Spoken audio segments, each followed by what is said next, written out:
નમસ્કાર દર્શક મિત્રો, સયાજી સમાચારમાં આપનું સ્વાગત છે। દર્શક મિત્રો, કારેલીબાગ પોલીસની હાજરીમાં જ ગઈકાલે રાત્રે બાબર ખાન પઠાણ નામના કુખ્યાત ગુનેગારે પૂર્વ કોર્પોરેટરના પુત્ર તપન પર ચાકુ હલાવ્યું અને પોલીસ કર્મીઓ જોતા રહી ગયા। દર્શક મિત્રો, કારેલીબાગ પોલીસની નિષ્ફળતાની વાત કરીએ તો એક સમય હતો જ્યારે આખા પોલીસ મથકનું વિસર્જન કરવામાં આવ્યું હતું।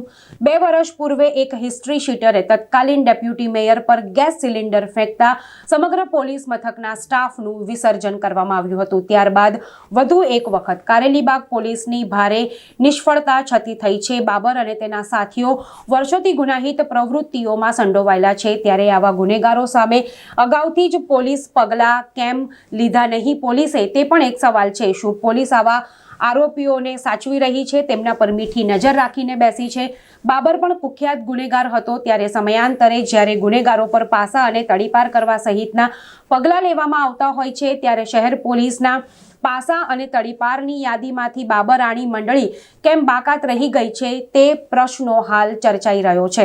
ત્યારે પૂર્વ કોર્પોરેટરના પુત્રની હત્યા મામલે ભાજપીઓમાં પણ પોલીસ સામે ભારે નારાજગી છે। આજે સવારે કારેલીબાગ પોલીસ મથકે પૂર્વ સાંસદ રંજનબેન ભટ્ટ, મહામંત્રી સત્યેન કુલાબકર, ધારાસભ્યો મનીષા વકીલ, ચૈતન્ય દેસાઈ સહિત અનેક ભાજપના અગ્રણીઓ અને નેતાઓ, કાર્યકર્તાઓ રમેશ પરમારના સમર્થનમાં આવી પહોંચ્યા। સ્થાનિકોના લોકટોળાને જોતા કારેલીબાગ પોલીસ મથકે પણ પોલીસ બંદોબસ્ત ગોઠવી દેવામાં આવ્યો। મૃતક તપન પરમારના પરિવારજનો અને સ્થાનિકોએ પોલીસ પ્રશાસન હાય હાયના નારા લગાવી પોલીસ મથક ગજવ્યું। પોલીસ મથકની અંદર રજૂઆત કરવા જતા પોલીસ કર્મચારીઓ સાથે સ્થાનિકોનું ઘર્ષણ પણ સર્જાયું।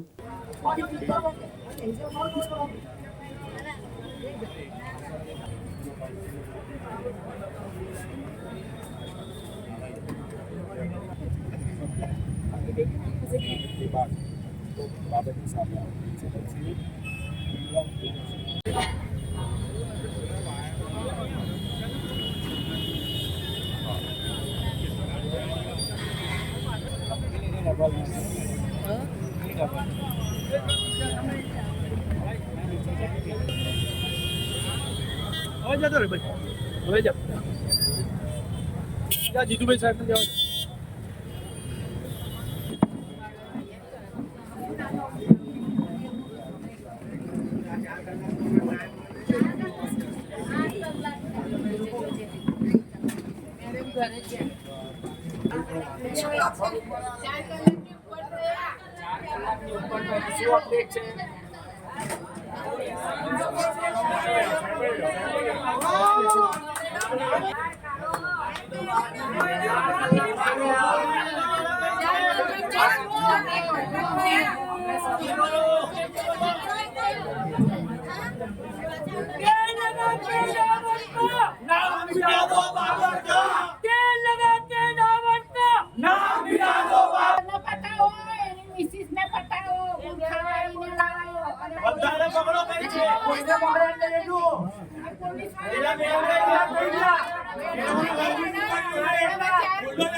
મોબાઈલ આપો ને તમારો વિડિયો ઉતારો।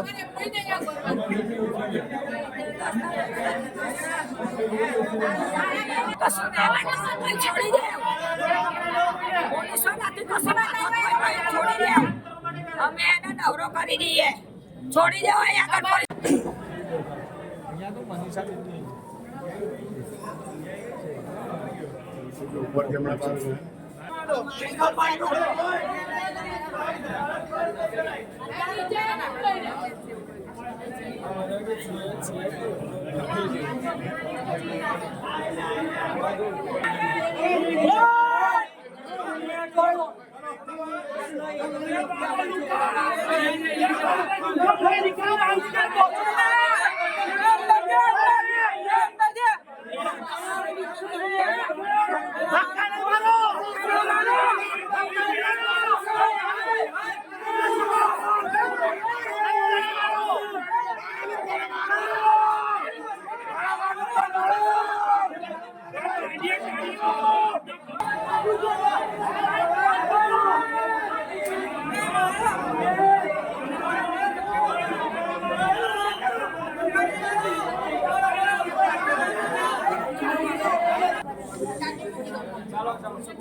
સમગ્ર બનાવ બાબતે શું કાર્યવાહી પોલીસ દ્વારા કરવામાં આવી છે તે અંગે ડીસીપી ઝોન 4 પન્ના મોમાયાએ માહિતી આપતા જણાવ્યું કે એક ગુનો રાવપુરા પોલીસ મથકે તો બીજો ગુનો કારેલીબાગ પોલીસ મથકે મળી એમ બે અલગ અલગ ગુનાઓ દાખલ કરવામાં આવ્યા છે તેમજ આરોપીઓને ઓળખવા માટે સીસીટીવી ફૂટેજ તપાસ હાથ ધરી છે. અલગ અલગ ટીમો બનાવી તપાસના ચક્રો ગતિમાન કરવામાં આવ્યા છે, પરંતુ અંદરખાને માહિતી એવી છે કે બાબર ખાન પઠાણ સહિતના કેટલાક આરોપીઓની પોલીસે ધરપકડ કરી લીધી છે. જો કે પોલીસ હજુ આ બાબતે કંઈ પણ કહેવા તૈયાર નથી.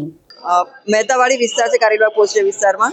ત્યાં રાતના હિન્દુ યુવક અને મુસ્લિમ યુવકની વચ્ચે બોલાચાલી ઝઘડો થયો અને જેમાં મારામારી પણ થયેલી. એ અનુસંધાને બંને કોમના વ્યક્તિઓ ત્યાં એસએસજીમાં દાખલ થયેલા હતા અને ત્યાંથી એમએલસી આવતા કારેલીબાગ પોલીસ ત્યાં પહોંચેલી હતી. એ દરમિયાન બાબર નામના યુવકે તપન નામના વ્યક્તિને છરી મારી દીધેલી અને એ મૃત જાહેર કરવામાં આવેલો. જે અનુસંધાને રાવપુરા પોલીસ સ્ટેશન તેમજ કારેલીબાગ પોલીસ સ્ટેશન ખાતે બે અલગ અલગ એફઆઈઆર દાખલ કરવામાં આવેલી છે. આરોપીને આઈડેન્ટિફાઈ કરવા માટે ફૂટેજ ચેક કરવાની કાર્યવાહી હાથ ધરેલી છે. અલગ અલગ ટીમ બનાવીને આરોપીને અટક કરવા માટે કાર્યવાહી હાથ ધરેલી છે. સાથોસાથ એફએસએલ અને અન્ય કાર્યવાહી કરી અને આરોપીને કડકમાં કડક સજા થાય એ માટે અમે કાર્યવાહી કરી રહ્યા છીએ. હાલમાં ધરપકડ કરવાની કાર્યવાહી ચાલુ છે.